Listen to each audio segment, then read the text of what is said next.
Wait. Bakit nga ba hindi kami nag-i-earphones kapag nasa airport?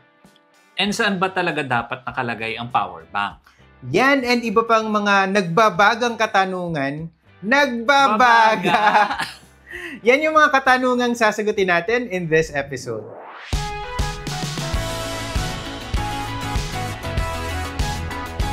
Hey there, Tipiter! We are Vince and Yosh, and welcome to the Poor Traveler channel. In this video, iisa-isayin natin ang mga common mistakes na nagagawa ng mga first-time flyers. If first time mo palang lilipad, I'm sure magiging useful sa'yo itong video na to. Or if may kakilala kayo, kamag-anak, friend, jowa, na first time palang magta-travel by plane, pwede nyo ring ipapanood sa kanila yung video na to. Send nyo to sa kanila. Or kahit hindi first-timer. Kasi minsan, meron tayong mga basic things na nakakalimutang gawin. Lalo na if it's been a while since our last plane ride. Tama! So, diretso na tayo sa mistake number 1. Arriving late or at the wrong time. Ayan, nako. Madami tayong nababasa, lalo na sa social media, na nagrereklamo bakit daw hindi sila pinaboard ng airline. Kunyari, 10 a.m. sila dumating, tapos bakit hindi sila pinaboard? At 10:30 a.m. pa naman yung flight nila. Marami sa mga first time na travelers ang hindi alam na check-in counters close at least 45 minutes before departure time pag domestic and 1 hour nga pag international. And hindi ko alam kung nagbabago-bago yan, pero ganyan yan usually. And marami rin mga processes na kailangan pagdaanan bago ka makarating sa eroplano. So, you need plenty of time. In general, nagbubukas ang counters 3 hours before the departure time. May mga airlines na kapag domestic, 2 hours before nag-open. Pero kami ni Yosh, tinatarget namin na makarating sa airport 4 hours before the flight, lalo na kapag peak season. Para lang may allowance in case na ma-traffic papuntang airport. Better safe than sorry ang mantra namin.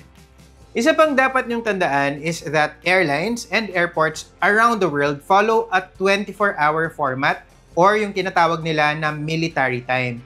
So kung makita nyo na 8:00 yung flight nyo, that's 8 a.m. Kasi kung 8 p.m., dapat 20:00 or 20:00. Parang ganon. And kung 15:00, hindi yan 5 p.m., 3 p.m. yan. Ang key is to subtract 12, tapos yun ang oras sa hapon or gabi. Ang 5 p.m. is 17:00, ang 7 p.m. is 19:00.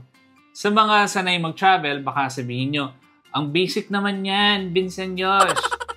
Pero guys, maraming nalilito talaga na first-timers. Or again, kahit hindi yung mga first-timers. Meron kaming friend na sanay naman na siya mag-travel international, pero for some reason, medyo sabaw siguro siya that time. Vietnam trip to eh. Yung flight nila, let's say 6 o'clock. So dahil takot silang maiwanan ng eroplano, 1 p.m. pa lang nandun na sila sa airport. Ang aga nila kasi, 'di ba, 6 yung flight nila, 1 p.m. sila dumating. Pero hindi pa rin nila naabutan ng eroplano. Alam niyo kung bakit? Bakit? Kasi dumating sila ng 6 p.m. pero ang flight nila ay 6 a.m. So they missed their flight and kinailangan nilang mag-book ulit ng bagong flight. Kumuha ng bagong ticket. So sayang yung pera, sayang yung oras. Sayang naman. Ganon. And Josh, marami rin tayong nakukuha questions about this DM and meron ding nagpo-post sa The Poor Traveler Support Group on Facebook. Ito nga palang TPT support group. Kung meron kayong questions or kailangan nyo ng tips, pwede nyong i-post dito and very helpful naman ng mga members dyan. Yes, bawal ang pilosopo dito sa group namin. And matagal na to, marami na rin mga naging travel buddies or yung mga barkadahan dito sa group na sila-sila na rin nagta-travel together. You can join too if gusto nyo. Just visit facebook.com/groups/thepoortraveler. Iba pa to dun sa page natin yung The Poor Traveler page na may 1 million followers. Ito yung group. Parang 27,000 yata na members to. Smaller to, pero mas tight. Yes. Okay, move on na tayo sa mistake number 2. Arriving at the wrong terminal. Many airports around the world have multiple terminals. Itong NAIA pa lang, may 4 na terminals yan. NAIA Terminal 1, 2, 3, and 4. And may mga naka-assign na airlines and routes sa bawat terminal. Hindi na namin iisa-isahin dito kung ano yung terminal assignments ng bawat airline or bawat route kasi lagi naman tong nagbabago. So baka makalito pa kasi hindi ko alam kung anong year nyo pinapanood tong video na to pero lagi nagbabago. So ganito na lang. Pag nagbubook kayo ng flights, usually naka-indicate naman sa booking nyo kung anong terminal yung gagamitin ng flight. So yun yung dapat yung puntahan. Kung may magbago, the airline will inform you naman. And kapag ka nag-online check-in ka, nakalagay din doon kung anong terminal. Makikita mo doon. So, ayun, yun na lang yung... Basta, nakakalito kasi yan kapag nagbabago sila, hindi mo na alam kung saan ka pupunta. Yun na lang yung key ninyo. Or if hindi pa rin talaga kayo sure, gusto nyo makasigurado, pwede nyo i-contact yung airline mismo. Yes, yan yung best way, direct sa airline. Marami kasing mga info online, iba-ibang website, pero ang problem is, dahil nga ilang beses nang nagbago the past years, yung iba outdated na. And mahirap magkamali, Vince. Kasi hindi tulad to sa ibang bansa di ba? Dito sa NAIA, medyo hassle mag-transfer from one terminal to another. Pag nagkamali ka and kulang ka na sa time, baka hindi mo pa maabutan yung flight mo. Hindi to... Yung NAIA kasi, di ba, hindi siya parang, kunyari, Hong Kong Airport or Singapore na merong mga parang monorail, may train, ganyan, na pwede kang magpabalik-balik from one terminal to another. Yung sa atin, mahirap. Ayoko na lang mag-talk. By the way, if nakatira ka malayo sa airport, kunyari, manggagaling ka pang probinsya and sigurista ka, pwede nyo rin i-consider na magstay sa isang hotel malapit sa airport. Marami naman sila dyan. Yes, ako minsan ginagawa ko yan para lang hindi ganun ka-stressful. Lalo na kapag manggagaling ako sa Batangas tapos walang sasakyan, yung hindi walang maghahatid sa akin, kailangan ko mag-commute.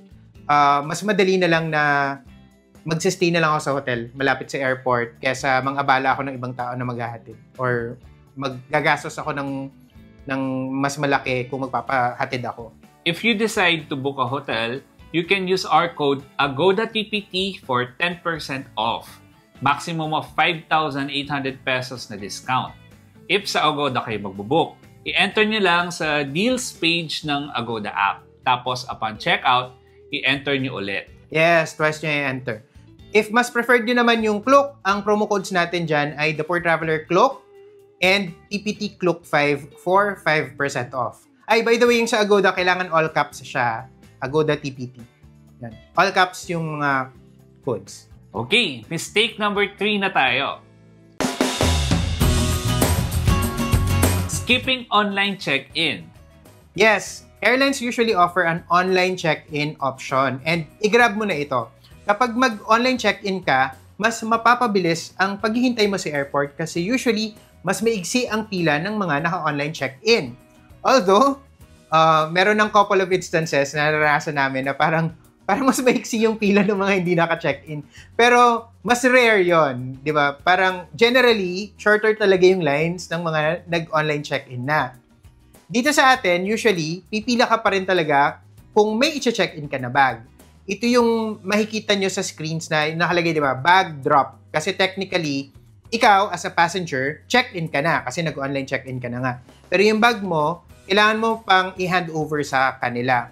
Although, may ibang airlines like sa Europe and sa New Zealand and kung tama yung alala ko sa Hong Kong din yata merong silang mga machines doon na ikaw na rin yung magche-check-in ng bag mismo. Yung ikaw na yung magpiprint ka ng tag, tapos ikaw na yung keme-keme, merong ganon. Makikita nyo sa screen. Yan, yung nakikita nyo sa screen, ganyan. So, may mga machines sila for that na pag ganon, hindi ka na kailangang dumaan sa check-in counters minsan. Although minsan, kailangan pa rin kasi chine-check nila yung documents. So, depende. Alamin nyo na lang yung kung ano yung instructions ng airline. And madalas, kung hindi ka nagbayad ng seats tapos nag-online check-in ka ng maaga, mas malaki ang chance na magkakatabi pa rin kayo ng mga kasama mo kasi marami pang available na seats. Pero ang tanong, how early ba nagbubukas yung online check-in? And ang sagot, iba-iba. Depende yan sa airline. Usually 24 to 48 hours before departure. Pero meron ding iba na days ahead talaga. Like, ang AirAsia, ang alam ko, kapag ka sa sa app ka, yung AirAsia Move ka mag-online check-in, you can check in as early as 14 days ahead kung may account ka. And ito na talaga yung future. Papuntang online check-in na talaga. May mga airlines sa Europe na kapag nag-check-in ka sa airport, may additional fee. Yes, may bayad. Oo. So, online talaga dapat. Hindi naman ganyan sa atin, pero na-share ko lang. Mistake number 4, miscalculating your bag's weight. Ito, pwedeng costly mistake talaga kasi pag nag-exceed ka sa baggage allowance mo, mahal. Mahal talaga. Kung gaano kabigat yung limit ay depende sa airline, depende sa ruta, and depende sa fare class nung binook mo. For low-cost carriers, madalas hindi automatic na may kasamang baggage allowance. Unless intentionally dinagdag mo. For example, sa Cebu Pacific, 'di ba, pag nagbo-book ka, meron kang 3 choices diyan eh. Go basic, go easy, and go flexi. Yung go basic, siya yung pinakamura. Pinakamura kasi wala siyang kasamang check-in baggage. Ang kasama lang dyan ay yung 7 kilo na hand carry or carry-on na bag. Sa PAL naman, usually may kasama na talaga siyang baggage allowance na for check-in. Pero kung gaano kalaki yung allowance na yon, depende pa rin sa fare class na pinili mo. Kasi 'di ba pag nagbo-book ka sa PAL, ang daming columns kung pipilian. Merong kung tama alala ko, merong 'di ba sa economy, under it merong basic economy, mga saver, mga ganon, tapos may premium economy, ganyan. Tapos kahit ngayong business class, merong under it may iba-iba pang klase. And bawat klase na yan, iba-iba rin sila ng allocation. Normally, kapag ganitong mga legacy airlines or full-service airlines, normally 23 kilos, tapos 2 pieces, pero depende sa ruta. Minsan may 15 lang, may 10 lang kapag specific, kunwari, Batanes, 10 lang. So, depende talaga. So, i-check nyo yung binook nyo, and kung feeling nyo kulang, magdagdag kayo in advance. Huwag nyong hintayin na sa airport kayo mag-decide, kasi mas mahal na yon, malaking mahal kung sa airport kayo magdadagdag ng baggage allowance. Ang tip namin, sa bahay pa lang, kiluhin nyo na yung maleta ninyo. Kami, ito yung gamit namin. Yan. World Traveler yan, di ba? Yes, tama. Galing to sa World Traveler. Basically, hinuhook lang namin dito yung bag and bubuhatin. Tapos, sasabihin na nito kung gaano kabigat. May may LCD screen. Makikita nyo. Pwedeng kilograms, pwedeng pound, napapalitan yan. Dala-dala rin namin to pag nag-travel para in case mapasarap sa shopping, alam namin kung mag-over na ba kami and kailangan ba ng pagdagdag ng baggage allowance. Yan. If interested kayo, available to dito sa YouTube Shopping. Click nyo lang yung icon sa screen or check the link sa description ng video na to. Pero very useful talaga to, di ba?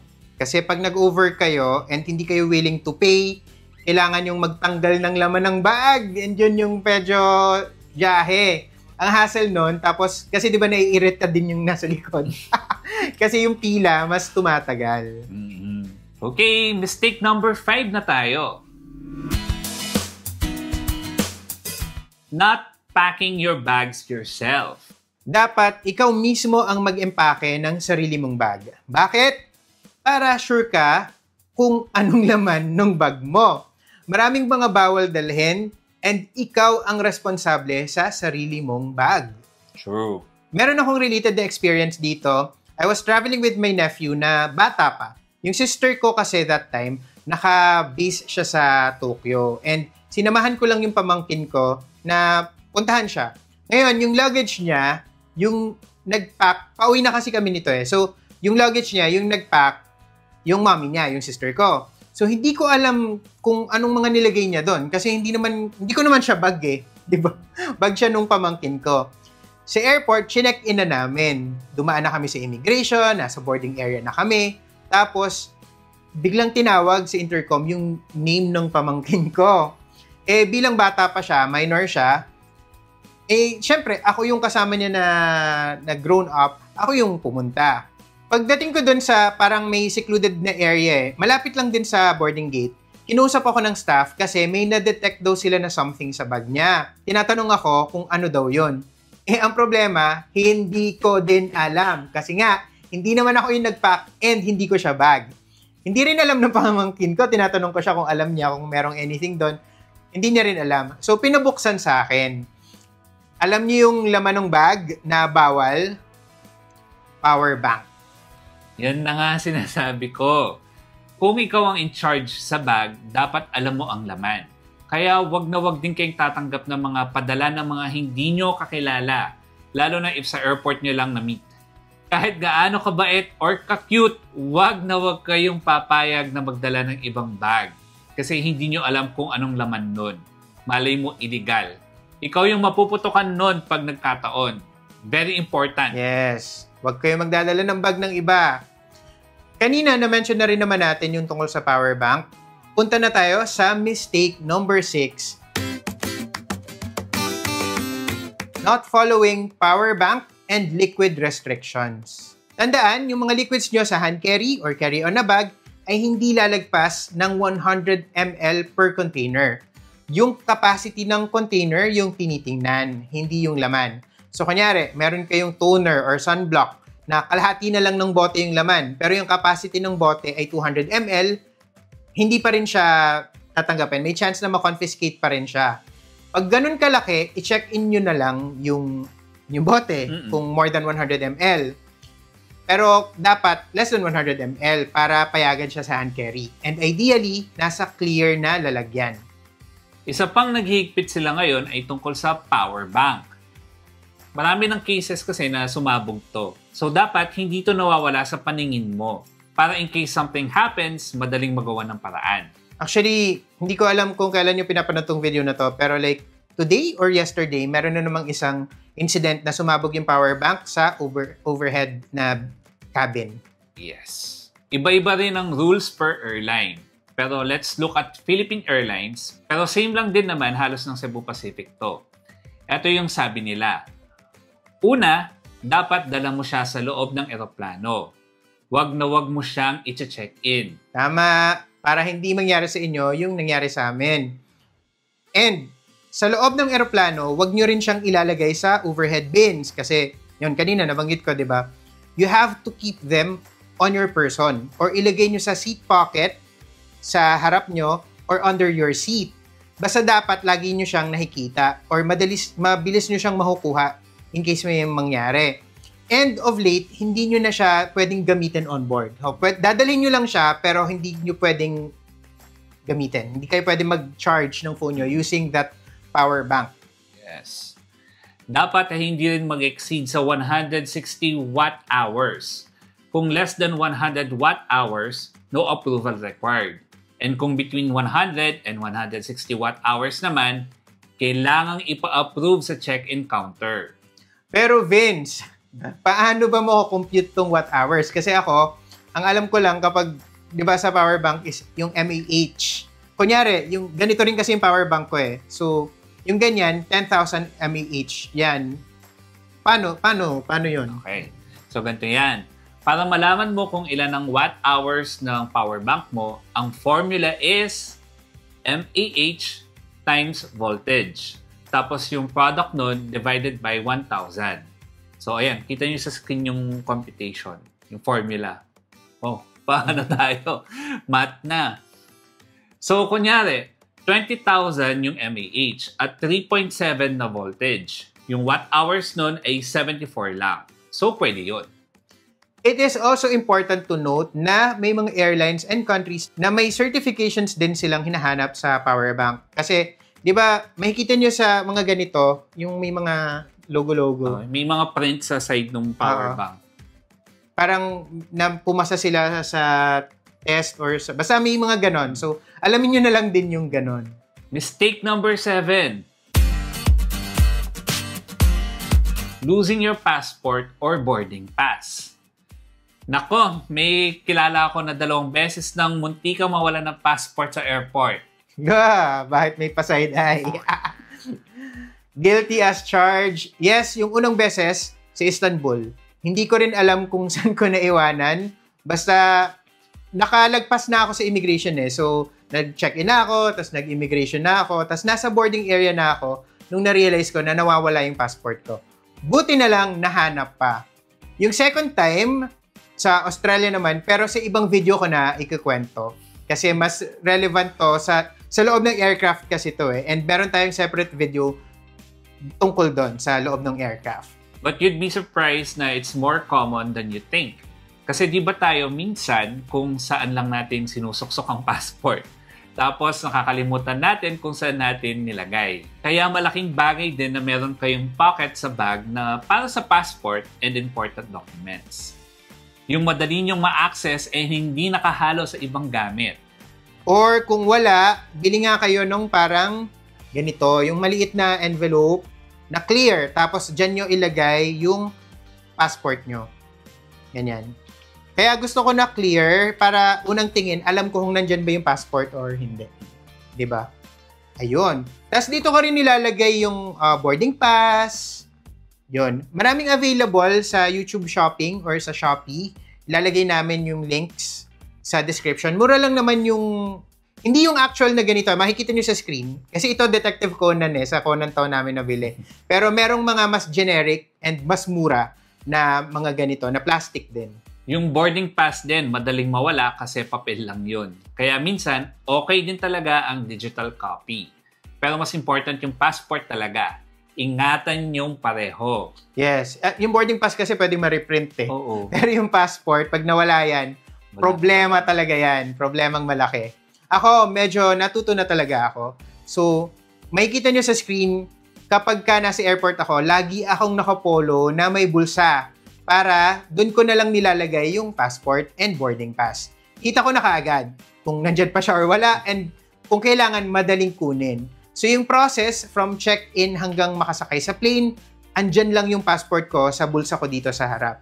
Tapos, pag hindi na siya kailangan, kunyari, nasa loob na ako ng aeroplano, nilalagay ko na sa envelope or sa bag. Or sa envelope, tapos nasa bag. Ayan. Mistake number 8. Boarding time versus departure time. Kanina, diniscuss namin yung kaibahan ng check-in time sa departure time. Ngayon naman, pag-usapan natin yung boarding time. So, ganito, kapag nag-check-in kayo, di ba, bibigyan kayo ng boarding pass and merong time na naka-indicate dyan. Yan yung boarding time. Minsan, ang nakalagay dyan is gate closes at tapos may time. Yon. Ibig sabihin yan, dapat bago dumating ang oras na yan, nandun na kayo sa gate. Yes, kasi guys, yung gate ay nagko-close usually 15 to 20 minutes before yung departure time. And minsan, mas maaga pa. Depende sa maraming factors. And if magsara ang gate, hindi na kayo makakapasok. Kunyari, 2 p.m. ang departure time ng flight nyo. Tapos nakalagay sa boarding time nyo is 1:40 p.m. Dapat andun na kayo sa gate ng 1:40 p.m. Huwag nyong hintayin yung 2 p.m. Tama. Kasi minsan, baka napapasarap tayo sa lounge or sa cafe or nagsha-shopping, ganyan. Lalo na kapag pauwi. Di ba, masarap mag-shopping sa mga airport sa ibang bansa. Pwede kayong maiwan talaga ng eroplano if, kunyari, nakaboard na lahat and kayo na lang yung kulang and kanina pa kayo tinatawag. Which brings us to mistake number 9. Wearing earphones while waiting. Ako, lagi ko tong sinasabi, the period before your flight departure is not the best time to go music tripping. Bakit? Kasi updates on your flight status can change and ina-announce nila yan sa intercom. Parang, ina-announce nila. And if naka-earphones ka, pwedeng hindi mo marinig or hindi mo mapansin kasi you're not paying attention. Tama. Lalo na if wala ka sa boarding gate. And lalo na dito sa atin sa NAIA and iba pang airport sa Pilipinas na ang pangit ng sound system. Madalas, mahina or kung malakas man, hindi maintindihan. Yung basag. Oo nga, ba't gano'n, no? Parang basag. Basag na yung magnet yata ng sound system or ewan. So, don't overcomplicate things by listening to something else. Kahit pa si Taylor Swift or Billie Eilish yan. Or Sabrina Carpenter. Oh. Or Ariana. Yan. Tsaka na kayo mag-sound trip pag nasa aeroplano na kayo. Siguro iniisip nyo, di babantayan ko na lang yung oras. Nako, hindi yan guarantee. Ako, I used to work for 2 airlines na. So medyo familiar ako sa process and I know na may mga pagkakataon, hindi to madalas mangyari, pero nangyayari pa rin na mas napapaaga umalis ang eroplano. Kung mas maaga dumating ang aircraft than scheduled and nag-start na silang magpa-board and ikaw na lang ang kulang, ipipage ka nila kahit wala pa yung boarding time. Kahit medyo malayo pa siya and complete naman na sila. And if na-miss mo yung calls nila, yung pag-page sa'yo, pwedeng iwan ka talaga nila. Tsaka Yosh, di ba nangyari din sa atin yun talaga? Tama, oo. Yung isang flight natin, nag-lounge tayo. Diba? Akala natin ang dami pa nating time. Pero pagdating sa gate, last call na pala. And pinipage na pala tayo. Once lang nangyari sa atin yan and hindi na mauulit kasi grabe yung takbo namin. Oo. And hindi naman kami naiwan. Muntik lang. At saka, apparently, hindi lang kami. Marami pa. Marami kaming nila-last call na kasi nga, ang aga dumating nung aircraft and ang aga na rin nilang magpa-board. So, nangyayari yan talaga, guys. Minsan, hindi lang delays yung kalaban natin. Minsan, pati yung pag sobrang aga nung aeroplano, ang aga magpa-board. Kaya, talaga, okay na may ample time ka na doon ka sa boarding gate maghihintay. Pero be aware pa rin kahit nasa gate ka na. Like, maging conscious ka sa paligid mo. Baka naman kasi sa cellphone mo, hindi mo namalayan, nagpalit na yung gate. Kasi nangyari rin sa atin yun. Usap tayo ng usap, wala na pala, umalis na lahat kasi nagbago na yung gate. Or nag-start na palang mag-board. Pero hindi pa rin naririnig kasi naka-earphones, ganyan. So, kailangan pay attention talaga kapag nasa boarding gates. Hindi every time may kakalabit sa inyo. Yun, minsan wala. Yun. Mistake number 10, dismissing e-travel. Marami pa rin ang nag-skip ng e-travel kasi akala nila ay optional to. But this is mandatory para sa mga travelers, Pinoy man or foreigner na paalis or papasok ng Pilipinas. Pero, di ba, every time fini-feature natin itong e-travel sa social media channels natin, meron pa rin, ang dami pa rin nagko-comment na, nako, sayang lang yan sa oras kasi nag-accomplish ako, hindi naman hinanap or hindi naman chinek yung sa akin. Bakit ba ganon? Kasi nga, kapag na-accomplish mo na yan, makikita naman nila sa system na meron ka na. So, most likely na hindi ka nahahanapan. Pero if wala pa, makikita rin nila. Ang mangyayari, papatabihin ka nila and papag-fill out nito sa mga tablet sa corner. Mas maaabala ka pa. Mas madali nang gawin mo na lang dito sa bahay as early as 72 hours before your trip. Mas i-discuss natin itong e-travel and iba pang mga mistakes na related sa immigration and security check. So, if hindi ka pa nakasubscribe, gawin nyo na now. Like now na. Click nyo lang yung subscribe button, tapos ring the bell beside it para hindi nyo ma-miss kapag na-upload na natin yung video na yon. Yes! Click it, click, click, click. Ayun lang. If nakatulong sa inyo ang video na to and may upcoming trips kayo, please save and bookmark our TPT master list. Nakakompile dyan yung mga recommendations natin sa hotels and tours, mga requirements sa iba't ibang bansa, and even iba't ibang discount codes sa iba't ibang travel websites. Just visit thepoortraveler.net/masterlist. By booking using yung mga codes and links sa ating master list, we also get credited. So, win-win ito para sa atin, pareho. We earn something and you get discounts. Yan. Don't forget to like this video and remember, plan smart, travel safe, and make every trip worth it!